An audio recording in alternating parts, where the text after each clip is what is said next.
Hello and welcome to the Security Assessment in SDLC, or Software Development Lifecycle Security. This is the second competency of course ISC 325. In this competency, you're going to address security in the software development lifecycle and in the software development environment. And you're going to recommend solutions to issues and vulnerabilities in each one of these. You'll also recommend various security assessments and tests to ensure that developed software is secure before general release. My name is Patrick Coyle.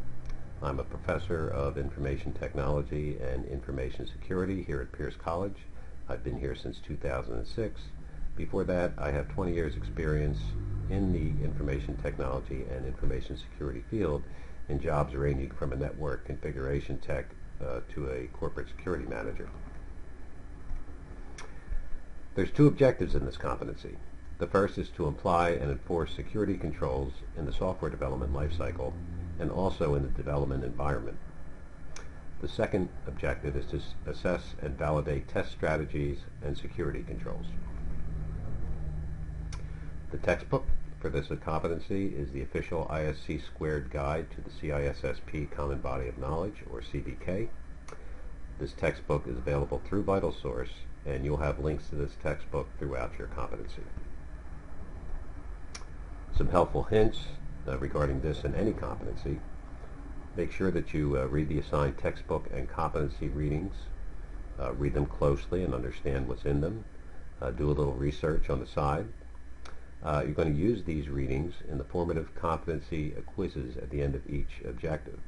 There are 5 questions in each one of those quizzes.